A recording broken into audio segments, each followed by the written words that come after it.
This is Virginia Polytechnic Institute and State University.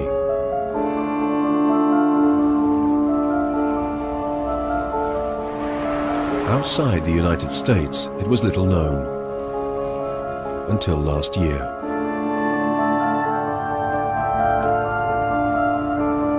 On April the 16th, 2007, one of its undergraduates brought Virginia Tech to international fame. This student, Sung Hui Cho, entered a residence block at around 7 a.m. He went to the third floor. There, he shot a young girl and another student who came to help. Unnoticed, the killer returned to his room. Methodically, he rearmed himself and changed his clothes.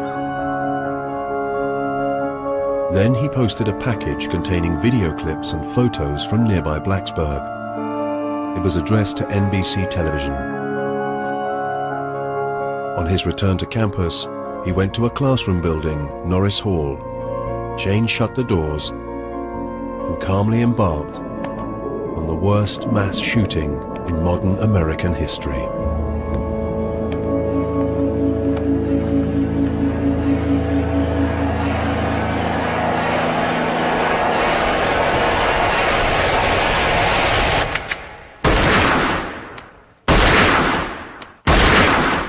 He didn't speak at all. He was completely silent the whole time. I didn't even think he looked of age to be in college. I was surprised he ended up being 23. Once I sort of came out of that initial shock, I dove underneath my desk, and somewhere in that, maybe 3 to 4 seconds, he had shot me, just once in my arm. I did open my eyes a couple times that first time he was in the room, and I just remember kind of seeing him walk around. He was really calm, stone-faced, no expression.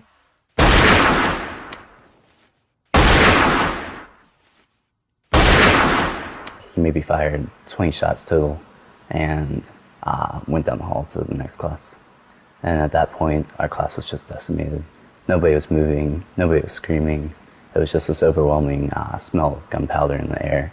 You could almost see it. It was like darkness had fallen on the room. I think I realized that it really couldn't have been fake because the guy to my left, not only was he shot multiple times in the torso, he'd puked because of the pain, I imagine. I remember thinking when he was shooting everybody, what a coward. He thinks he's doing a noble thing and he thinks he's being like a big shot or something by killing people, but these people are defenseless.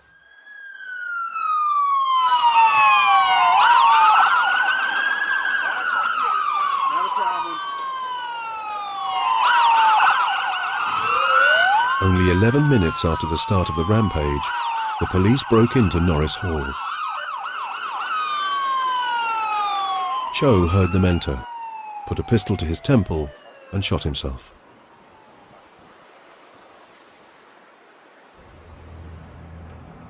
One of the first on the scene was Sergeant Matthew Brannock. Just that amount of people and the magnitude and the nature of how they lost their life was just overwhelming. When we entered the stairwell, there was already blood running down the steps in a constant stream. When we came to the second floor landing and there were the 2 deceased people there, obviously, you know, the blood or whatever was coming down the steps was from them. Coming down the hallway, it's just all strewn down the hallway. You know, the floor was just painted red, and at that particular point, it's breathtaking. To go from one room where you see several people who have lost their lives in the incident, to go to another room that's twice that many people. You know, at that particular point, you know, you're starting to get a sense of, you know, wow, this is a tremendous incident. What drives somebody, what state of mind gets them to a position to where you can carry out something like this.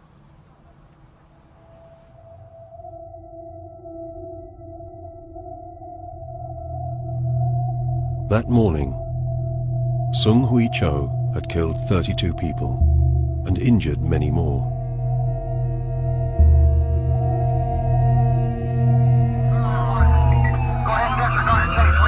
His was the worst example yet of the recent wave of school shootings. In 1 week alone in 2008, there were 4 such attacks in the US.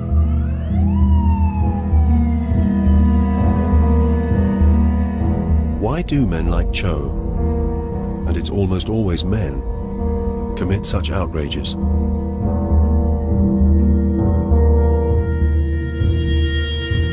The Virginia police mounted a massive investigation. By the end of the first day, we had upwards of 300 people there. By the second day, we had about 450 people there. We've gathered a ton of evidence. One force, one mission, for justice, bring it!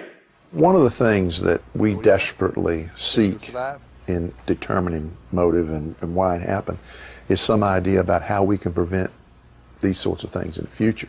So having some understanding as to why Cho felt the way that he felt would go toward our ability to be able to stop any sort of event like this. Initially, the media claimed that Cho's first victim, 19-year-old Emily Hilscher, was an ex-girlfriend, that this was a crime of passion. The police have since dismissed this motive, but they're struggling to find any other. Somebody today said, well, we can't find any connection between Cho and any of the victims. Thanks. Thanks, sir. It's really, really frustrating. As we go through our investigation and talking with folks and try to identify what they knew about the people involved, the victims, what they knew about the Cho, the subject that we now know actually committed these horrific tragedies for us. We still at this point haven't learned why he may have done this.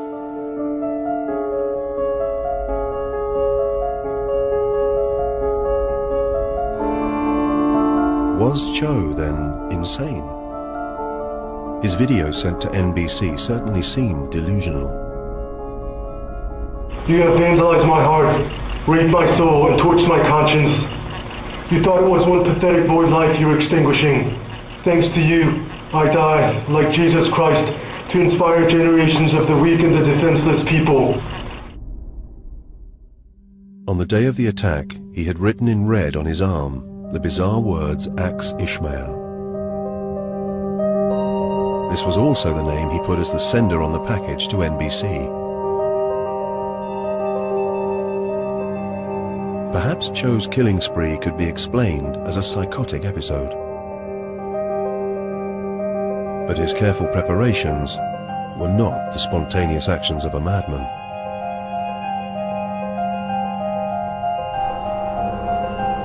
Cho purchased his first gun and collected it from a pawnbroker's 2.5 months before the shootings. 5 weeks before the shootings, he hired a van in which he taped some of his diatribe. Then he went to nearby Roanoke to purchase a second gun, a more powerful Glock 9mm. He practiced shooting at several ranges in the area and continued to buy ammunition. 8 days before the attack, he hired a room at a hotel where he recorded more of his videotape. 6 days later, a man was spotted acting suspiciously in Norris Hall. The doors were found chained shut. The police think this could have been Cho carrying out a rehearsal.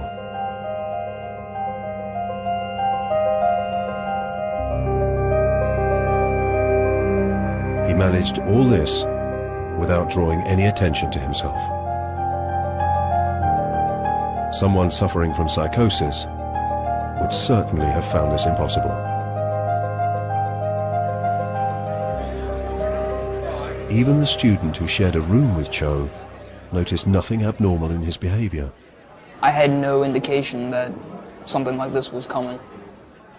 Really no indication of any kind of like crazy tendencies at all. He just seemed like a shy, antisocial person. If Cho wasn't mad, what then drove him to commit his terrible crime? In the video statement Cho sent to NBC, he gave his reasons. Do you know what it feels like to be spit on your face and have trash shoved down your throat? Do you know what it feels like to dig your own grave? Do you know what it feels like to have your throat slashed from ear to ear? Do you know what it feels like to be torched alive?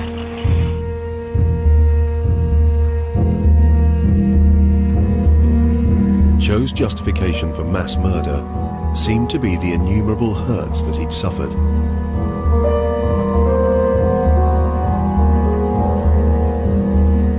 But no one ever witnessed Cho being persecuted. I have no recollection of ever seeing anyone like attack him in either like verbally or physical or anything like that. In the year I lived with him, and then the year after I lived with him and saw him, I never saw him picked on. Nobody ever bullied him, pushed him around. You had everything you wanted. Your Mercedes wasn't enough, you brats. Your golden necklaces weren't enough, you snobs. Your trust fund wasn't enough. Your vodka and cognac weren't enough. All your debaucheries weren't enough. Cho claimed to be punishing a decadent and corrupt community.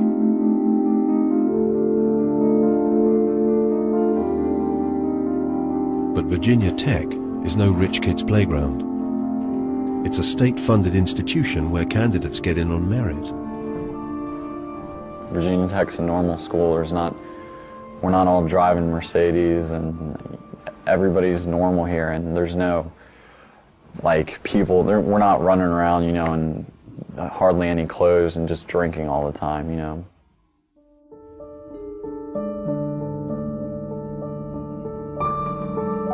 It's said that the child is father to the man.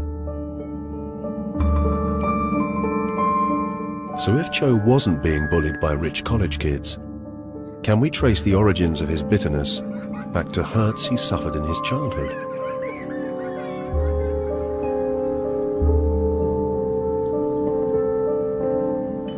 This is Centerville, a well-to-do commuter suburb of Washington, D.C. It's home to a sizable Korean population. Cho's family is of Korean origin. When he was 8, he had come to the US with his parents and elder sister. His family may not have been wealthy, but they owned a $400,000 house, not what you'd expect from some of the comments in Cho's video. Cho was no product of the slum or ghetto. But further clues about his childhood are hard to uncover. Understandably, Cho's family have kept a low profile since the attack. People have a choice. Either you're good, either you're bad. Susan Colohan was a family acquaintance who used to cut Cho's hair. But he never speak. So I asked him, what kind of haircut you like? He never answered. So then Dad said, why don't you answer Lady, ask you, how'd you like your haircut? And then he still don't answer. He just look at me like that. All the time for 2 years? Yeah, hardly speak any. I asked my mom, you know, I say, did he talk any? She say, yes. When sisters around and they talk. He don't speak, it don't mean he's a bad. Because he don't speak.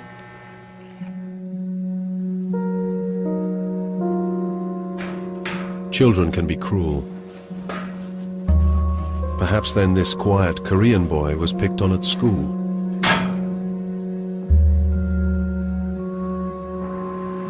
This is Sung Hui Cho's high school. It's a large institution with 3,200 students. It's in the top 50 high schools in the whole of America, and has the proud motto, united in excellence, committed to achievement. Cho's reserve made a lasting impression on his classmates. I always saw him walking the hall by himself. My memories of him are being alone, being isolated. More importantly, though, just being pretty invisible. Nothing, a person that no one really noticed. Cho sat immediately next to me. I just remember he was really, really quiet. And we used to try to okay, let's try to get him to interact. And hey, so what are you doing this weekend? Are you going to the movies? Do you have a girlfriend? Just asking any questions that we would ask any other high school guy. He would communicate with us either with a head nod or, I described it as a grunt. At the end, he did say a few words to me, really quiet, kind of drawn out. I don't want people to see him as a bad guy. I think that he was a very lonely guy. He was a good guy, at least for as long as I knew him. Cho may have been solitary, but just as at university, there doesn't seem to be evidence that he was persecuted. I never saw him being bullied, persecuted, anybody, doing anything. At no point did I witness any type of persecution of Song. I've never heard of him being beat up, or I've never actually witnessed him being verbally attacked. But Cho's school was concerned about his withdrawn behavior. They told his parents that he needed therapy. So, at the age of 13, he was taken to the Center for Multicultural Human Services. It's a charity that offers help to ethnic minorities. Cho went there for 4 years. Dr. James Griffith was his supervisory counselor. I think the thing that was most notable that I always have remembered was the pain of his shyness. No eye contact, only nodding. He would break out in his sweat, that he would seem to really freeze, that he really was unable to respond. Really a palpable pain, just with his anxiety, if any question was put to him. Cho's inability to communicate was so severe that he was given art therapy. This is usually used for much younger children, but it meant he didn't have to speak. It certainly provided one point of human contact, one person that he could be with some ease, without high demands, that could be responding to him every week, at least for that hour.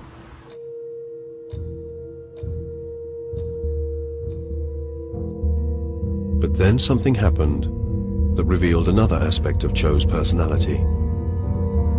At the age of 15, he displayed a disturbing new interest. Shortly after the Columbine shootings, he wrote an essay at school that alarmed his teachers. There was no threat against anyone, but he did talk about identifying with them. Cho was identifying with Eric Harris and Dylan Klebold, the high school killers who had massacred 13 before shooting themselves. This fascination with Columbine would stay with Cho. In the package he sent to NBC on the day of his killings, he included a letter. According to the broadcaster, it expresses admiration for martyrs like Eric and Dylan.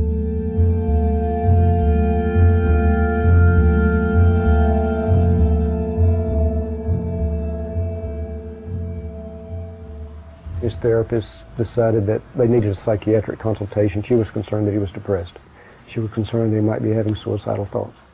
So we did a psychiatric evaluation, and diagnosis of selective mutism and possible major depression were made.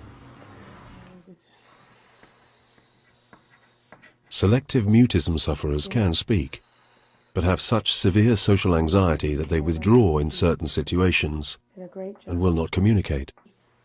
Children with selective mutism have difficulty socially, emotionally, and possibly academically. When these children are left untreated, this completely affects their self-esteem, their self-worth. They often are very lonely individuals. They can be very sad at times. Many individuals feel very frustrated over the loneliness, over their inability to engage with other people. What sound that makes. And if you push air through the teeth, that's a s. Very good. But what's important to understand is there's no link between selective mutism and violence. And what was going on with Cho was a very complex situation. By the time Cho's condition was diagnosed, he was a profoundly damaged young man. Save for occasional conversations with his sister, Cho had hardly spoken in his life. Why then had his parents not sought treatment sooner? Certainly roommate Andy Cook was struck by what he felt was a coldness between Cho and his parents. It wasn't typical family interaction. They just dropped him off, waved goodbye, and that was it. No hugs, no call us, we'll call when we get home, or any of those normal interactions that a family has. I've never seen anyone that be that far away from their family.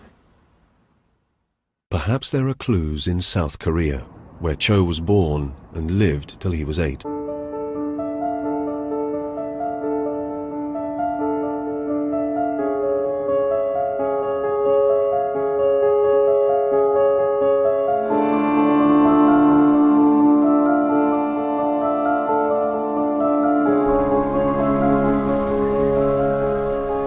This humble ground floor flat in Seoul was home to Cho, his eldest sister, and his parents.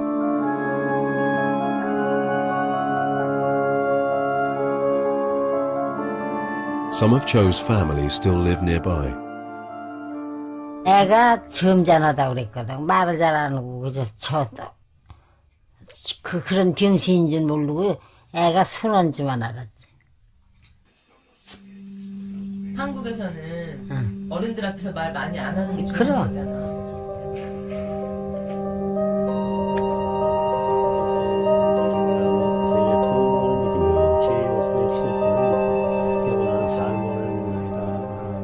얼마나 그 가슴이 아프겠느냐 이런 생각이 나도 계속 납니다. 그리고 그런 그 부모들이 얼마나 그 괴로워하겠느냐 이런 생각이 이제 나고 죄송하게 생각한다. 천주의 성모 마리아님 이제 죽을 때 그쪽에도 가만 보면 말이 없어. 그러니까 만아이가 그저 조그만 때도 말이 없으니까 이게 수줍어서 그런가 보다. 공부 잘한다니까 그럼 좀 똑똑한 놈인가 본데 이렇게 생각하고 그랬는데 가신 마리아님 기뻐하셔서 주님께서 함께 계시니 회복 되시며 태중하다. 사울이라는 사람도 그냥 일밖에 모르고 자기 식구밖에 모르고 전형적인 한국 사람이야. 근처에 와도 가신 마리아님 기뻐하셔서 아이들 위해서 사는 거지. 열심히 이러고.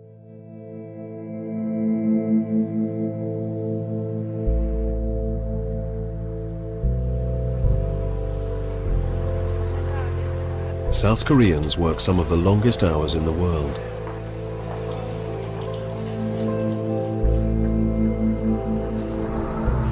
When the family moved to America, they took the habit with them. Both parents were employed in the dry cleaning business, often working 7 days a week. As part of the official investigation into the shooting, Dr. Roger Depew was asked to interview Cho's family. He's one of the world's leading criminal profilers. If there's any criticism that I could make, it would be that perhaps they were not home enough. Both of them working long hours. There may be consequences to pay if you're not home, especially when you have a child that has special education needs. Cho may have suffered from lack of attention, but there's no evidence of anything else.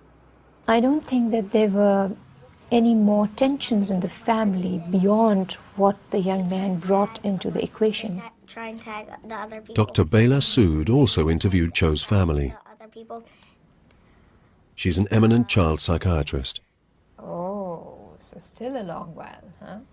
In talking with Sang-Wei Cho's sister, Sun, and the parents, it became very apparent to me that they were very caring and concerned family. Do you think you could find this one?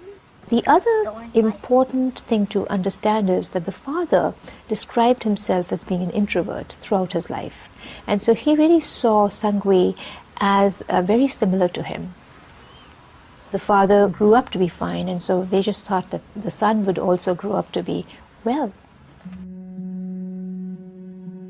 Even after Cho was diagnosed with selective mutism, he never got the specialist treatment he required.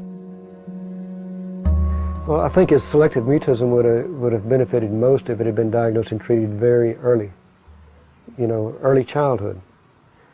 By age 13 when he came, there are many developmental stages, many years of childhood in which the assumptions are that it's not only a brain anxiety disorder, but it's also a lifestyle and a whole life that has been organized around it and very hard to change.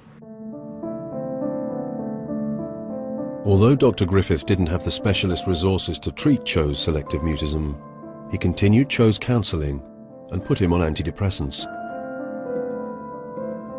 Slowly, Cho's depression lifted. Then, he asked to stop all treatment. His parents were kind of in agreement. He wasn't having symptoms. There was not a compelling reason to press that he continue on it. The task of adolescence is independence, autonomy, responsibility, and saying to your parents, I'm ready to take on my own life, is what kids mostly do. Although Cho was silent and isolated, his interests were those of a normal adolescent. For a high school assignment, he wrote, I like to listen to talk shows and alternative stations, and I like action movies. My favorite movie is X-Men. Favorite actor is Nicolas Cage. Favorite band is U2.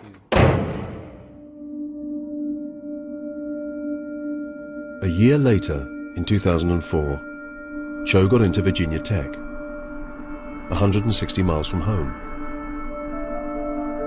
He was going to study business information technology. He was very excited.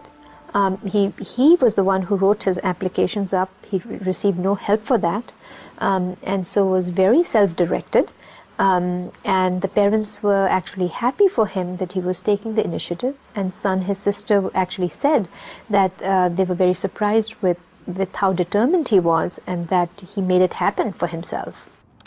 Cho's medication, counseling, and the support of his family and school had given him a new confidence, even though he still had selective mutism. So how then could this quiet, self-contained young man have become someone even his family said they didn't recognize? You had 100 billion chances in ways to have avoided today, but you decided to spill my blood. You forced me into a corner and gave me only one option. The decision was yours. Now you have blood on your hands that will never wash off. It was during his 3.5 years at university that this shy young man turned into a murderer.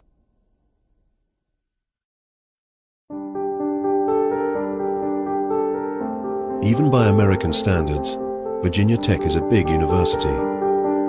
It has some 35,000 students and employees spread over a vast 2,600 acres. It's almost a town in its own right, with its own airport and a sports stadium that holds 66,000 people. For Cho, it was an easy place to get lost. The school was very concerned about his choice of Virginia Tech because they felt it was a very large school and that he really required the support services. Cho's high school knew about his selective mutism, his depression, and his fantasies about Columbine, yet they couldn't pass the information on to Virginia Tech. Disclosure of any disability is considered a private matter, and neither Cho nor his parents chose to offer it.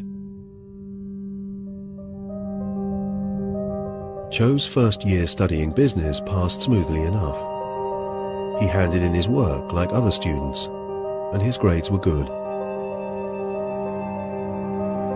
He blended in, quietly.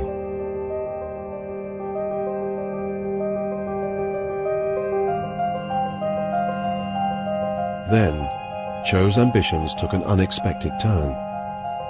At home for the summer holidays, he felt inspired to write a novel, a work of romantic fiction. His parents and sister Sun were enthusiastic. What Sun says is that they were actually quite happy for him, that he was becoming excited about something, and that he was looking at it as a possible sort of career for himself.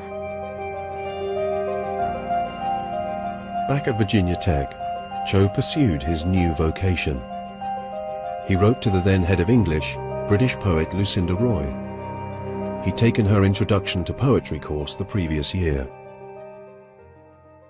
When he inquired about his novel in the first instance, I really did try to discourage him from launching into a career too quickly because I thought he'd be rejected. The novel was a romance in a way about someone seeking love and redemption, really. But, you know, he was not a great writer and he didn't have a great deal of insight, so it was more like a kind of teenage angst thing. I explained to him why it was really important to think about taking many classes over many years and honing your craft. Early in 2005, Cho decided to hone his craft and switched his course to English. He'd not been good at English at school, being more suited to maths, but Cho had discovered the joys of self-expression. Dr. Roger Depew has studied Cho's writings closely. Here's something that didn't take social skills and interaction and all of that. This is something you could do solitarily. You know, you could do this by yourself and just let your fantasy out and on the pages, and people would be amazed and astounded by what you produce. Well, it didn't happen that way, you know. Cho's efforts were not a literary sensation. His grades were poor, and then later that year, a publisher rejected his proposal for a novel. He gets less than the level of praise or the level of acceptance that he had hoped for. Instead, he gets criticism and even some bad grades. He can't bring it off, you know. And when his sister, Sun, says, lots of people have books rejected, and maybe I could help you, maybe I could edit it, and he wouldn't allow her to read the book. His sister was a very intelligent young woman, a graduate from Princeton University. There's always some kind of sibling rivalry, you know. Cho's fragile bubble of self-delusion was popped. As 2005 ended, his behavior became increasingly odd, even defiant. In my British literature class, he sat in the back corner and he didn't introduce himself as anything but question mark. And of all the questions the teacher prompted him when she asked him to introduce himself, that was the only one he answered. First, Cho just seemed shy to us, but once he really went out of his way to make sure that nobody could interact with him, it did come off as arrogant. When he came into the class, he would keep his head down and walk straight to his seat. He would just sit back there and do nothing. I tried to say hi to him once, he didn't respond, and if anybody else said anything to him, he didn't respond to them either. And when the class was over, he would leave without running into anybody, talking to the professor, anything. He's the most antisocial person that I've ever met. Professor Giovanni got in touch with me, I believe by email and also verbally, to let me know that she didn't wish to teach this student that she had in her class anymore. She was very concerned about him, and that he'd been rude, she felt, and that something that he'd written seemed disturbing to her. So I wrote to him, and I recognized the name, and I realized I'd had him before. And he walked in, and he had a a cap that was pulled down very low over his eyes, and sunglasses on.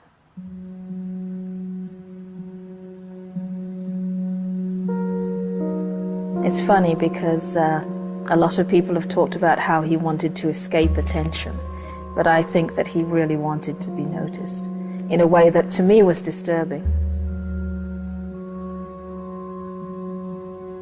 Lucinda Roy told Cho that he'd been excluded from class and that she would teach him herself.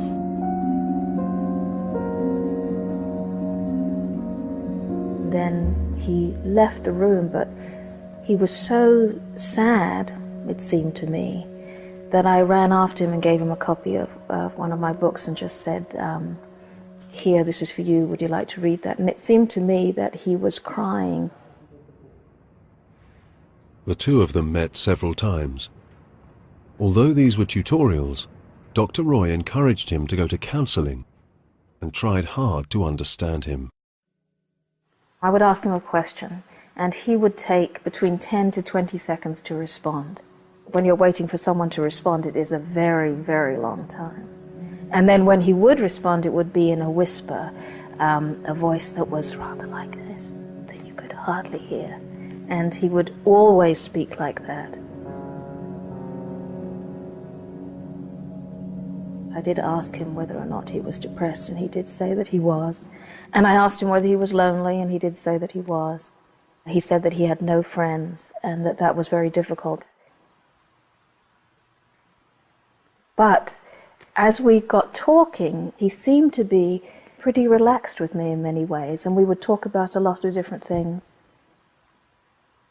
It seems to me ironic that the condition that he seems to have suffered from, I've now learned, is selective mutism, because it did seem very selective to me in the sense that he chose when he would speak, and he could speak with very eloquently if he wanted to, but he could also be very silent when he wanted to, and he seemed to use that silence in much the same way as he used his sunglasses and his hat, both as a way of hiding behind this persona he'd built, this mask he'd built, but also as a way of intimidation, of making sure that you knew that there were things about him you couldn't know.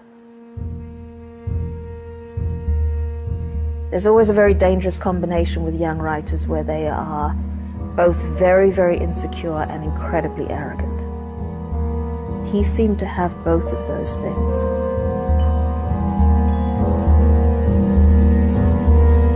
Andy Cook was one of Cho's dorm mates that year. He went out of his way to befriend him. I'd talk to him a lot, but never get anything back, and that'd be quite frustrating. But finally, one Friday, we asked him if he wanted to go to a frat party with us, and he agreed. From what I could tell, that was his first time being around that type of environment. As the night went on, he drank more and got a little more open with us, told us about his imaginary girlfriend, and he called her his imaginary girlfriend. She called him Spanky, and he called her Jelly. We went back to a friend of mine's dorm and sung, it kind of goes without prompting, you know, you want to see something cool, and that was really unusual for him to initiate conversation. And he pulled out a knife and just started stabbing the carpet, kind of slow and deliberate. I guess he was trying to grab attention. Cho was now assuming a range of personalities, including that of Question Mark, the pseudonym he'd used in his English class. Question Mark, he said, was his brother. And there was a Facebook profile to go along with this, and he was really obsessed with being cool on this profile. Put this picture of this weird figure, a question mark blocking the face. Said he lived on the 6th floor of Cochrane, which wasn't possible. There's only 5 floors, and he was in room 666. And he's got this girlfriend that lives in outer space and travels on a spaceship. As Cho began to feel comfortable in Andy Cook's company, he started to ring his newfound buddy. I guess he built a rapport with me. When he called me, he would either say, this is Question Mark or this is Sung. He would make sure you know. And if he said this is Question Mark and you know, you kind of play along, but eventually you get tired of it and you go, I know this is you, Sung. He's like, no, this question mark, Sung's brother. And he was always very adamant about it being his brother. Adopting different personas is very common with individuals who don't feel very centered and don't have a sense of who they are. These talks about having a twin brother or him being a question mark reflect the ambivalence that he probably felt about himself, and the twin brother probably a reflection of more the ideal self that he wanted to be. Cho also started to indulge in games of a more voyeuristic nature. He sat down with us and there was a group of girls next to us, and all of a sudden we see a flash and he had taken a picture, and these girls are all looking at us, you know, kind of annoyed. Later on that progressed into him taking pictures of people I know. And finally one day I was in my room and I see a flash and I turn around and sure enough Sung's there taking a picture. So I decided this is another one of his games that I was going to put a stop to. Went up to him and took a picture of him, and he was not happy about that. Kept wanting to see that picture. He had to see that picture. So I finally deleted it, and that ended that, and he was happy. Cho's selective mutism was subtly transforming. He was no longer as shy as he once was. There's many individuals as they get older that have selective mutism. The social anxiety starts to go away, but their conditioned and reinforced mute behavior persists. Individuals learn to live in that kind of a world, and that's how people see them, and that's how they see themselves. Cho was showing a new boldness, but his personality was so distorted that any attempts to socialize backfired. There was one occasion he went to a girl's room. He was wearing sunglasses and a hat. He goes, "Do you know who I am? Do you know who I am? Do you know who I am?" And she obviously didn't, and she became very frightened, threatened to call the police, which she did. Later on that night, around 12 or 1 o'clock, I hear pounding on my door. Virginia Tech police, you know, open up, and they asked where question mark was. The police spoke to Sung Hui Cho for half an hour and left him. He was obviously very upset with this girl. He told me he wanted to go look in this girl's eyes and see if she was cool, and all he saw was promiscuity, and he talked about her being a whore and stuff. But this incident didn't stop Cho making unwanted approaches to another girl. She also called in the police, and again, they cautioned him. Cho contacted Andy Cook. He's like all upset, and he goes, "I might as well kill myself now." He obviously was a loner, didn't have much to live for, sadly. Maybe he would try and pull something, so we decided to report it, and the police came and took him away. Cho was taken into custody. He underwent a commitment hearing that found him a danger to himself. He was detained overnight at a local hospital. After a 15-minute examination in which he denied any suicidal or homicidal thoughts, he was released with a court order that he obtained treatment as an outpatient. But Cho never complied with the order, and no one followed up to check. After that, Cho no longer confided in Andy Cook, increasingly isolated. A poem he wrote reveals his state of mind. This thing, my life, all an agony of hell, of torture, and years of bludgeoning torment, tiny nuisances, the disgust eyes, dirty frowns, and red fingers pointing at me, feeling all the patheticness and humiliation. Good Christ, rip me apart, tear me to shrivels, eat me to help me see a better day and salvage this decaying thing from myself. But if Cho's writings express self-loathing, they also reveal great anger. When a person writes things, especially if they reflect the fantasies that he has, it gives us a better understanding of his mindset and his thought processes. I have a couple here that I think that are of value and interesting. One is called Mr. Brownstone. It's a play. I can't believe we got in using the fake ID. In this play, the hero John and his two teenage friends illegally get into a casino. Together, they bemoan their lot.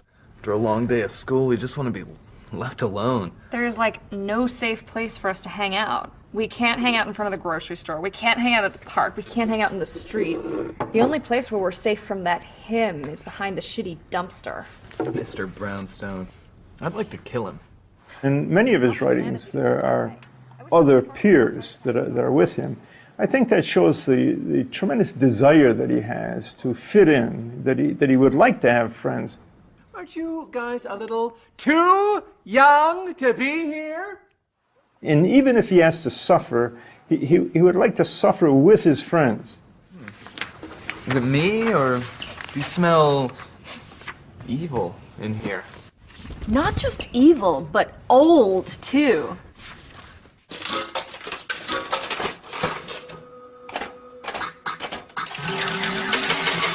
I won. You won! Oh! We're rich! No more Mr. Brownstone! No more Mr. When they win a fortune at the slot machine, their teacher, Mr. Brownstone, who's found them in the casino, pretends the winnings are his. This is mine. Mine! These 17-year-old kids pushed me over when they saw that I won. These disrespectful hooligans. What you have here is a pretty good blueprint of what's going on in Cho's mind. You know, that this is what he's up against in society. That these are the injustices, and that he can't win. And that it's hopeless. And that even if he wins, somebody takes it away. And so there's a great need at the end of this, you know. There's a great desire for vengeance. Now, come on, son. Give me a chance. In Richard Macbeef, another of Cho's plays, the hero is once again a teenager named John. Let me guess. He too is oppressed, this time by his stepfather who's trying to seduce him.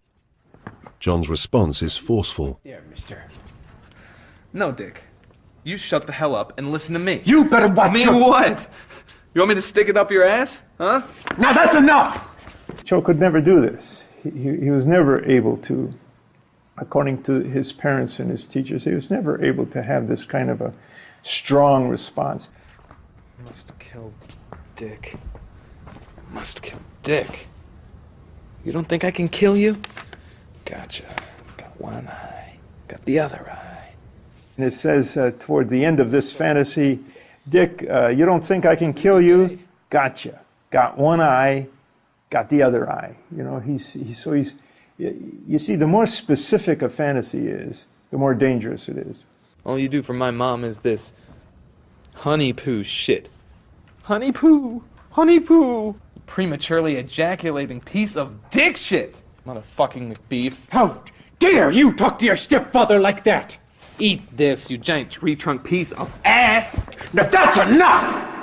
The play ends with the stepfather killing the young anti-hero.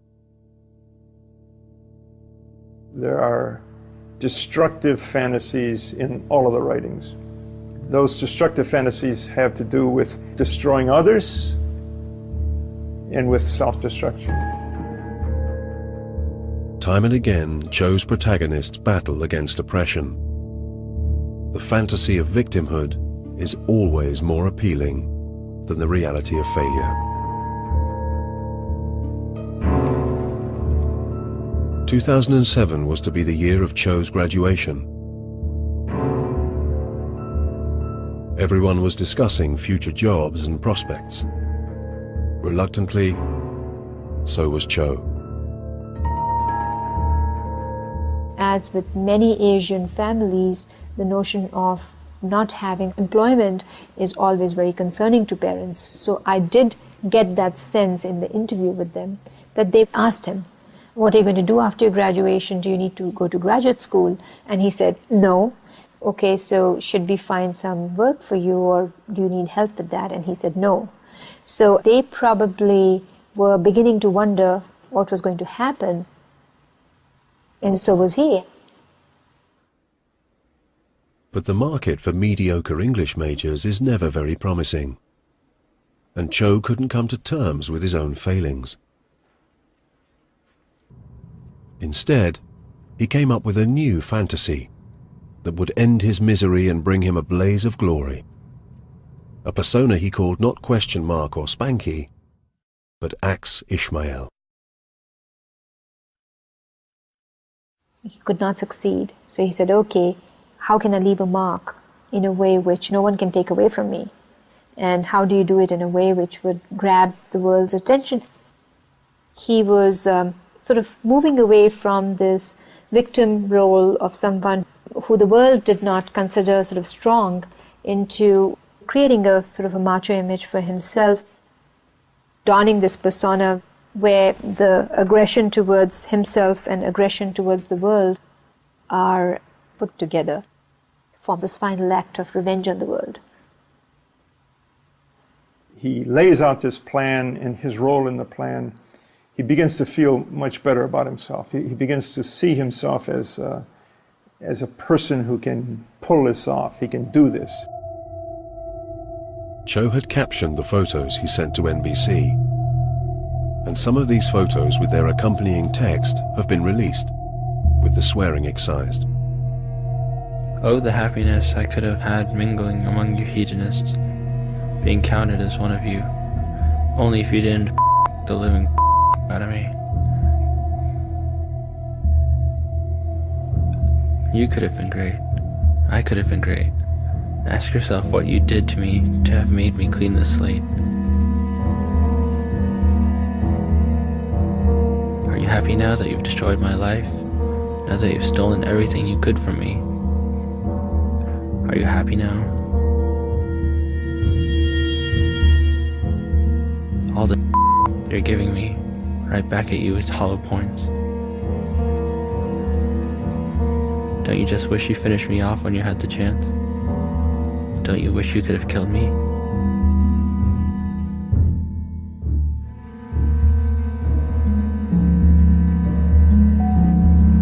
Let the revolution begin.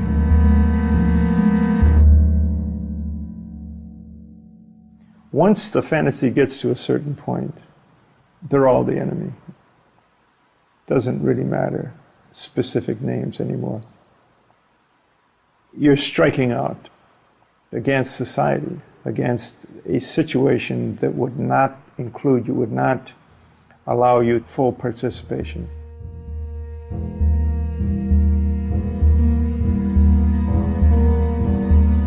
And so it was that after months of planning and playing at being a killer, Cho left his room on a cold April morning. He loaded his weapons and went to West Ambler Johnston Hall, and 2 hours later to Norris Hall to commit his acts of murder.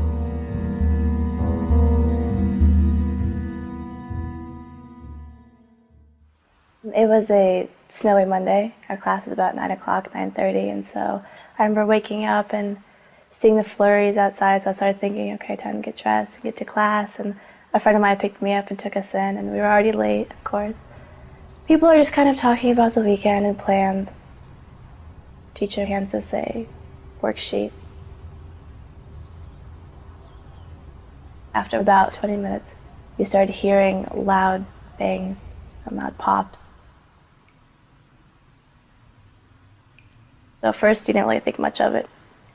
It's like, okay, this is kind of strange. And then it got closer and closer and faster. Our professor kind of peeped out. She's a very calm woman, but her face kind of got this alarmed look.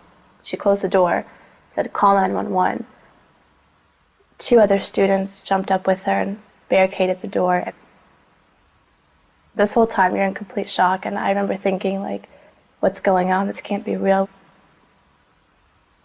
We all dropped to the floor and got the quickest protection that we could find. That's when he came in and he pushed right through a couple of desks, pushed them out of the way, and I remember I was under the desk, hunched under it, and I looked to the left. And at this point, I'm still thinking that this is some kind of drill, maybe. And yeah, he started shooting. I went straight down the aisles. Very planned, very deliberate, very determined. No emotion at all.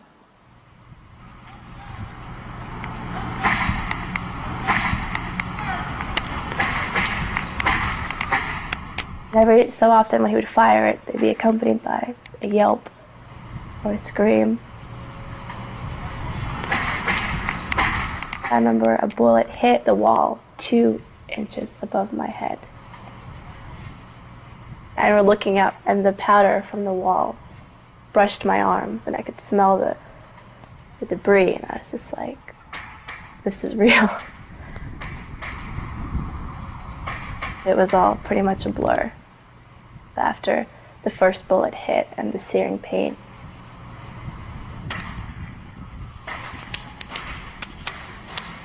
I was hit several times. One was in my back, my lower back. One was in my buttock. Then my foot was the third one.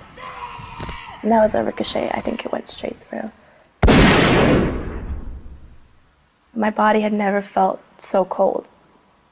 I remember my throat was dry. I was just kind of gasping for air the entire time. He left our room at some point. I remember hearing people in our classroom just whispering, hush, don't move, don't talk. I remember hearing a lot of coughing and gurgled noises. Cell phones started going off, but it was pretty quiet for the amount of pain and suffering that was going on. He came back a couple of times, make sure people weren't alive.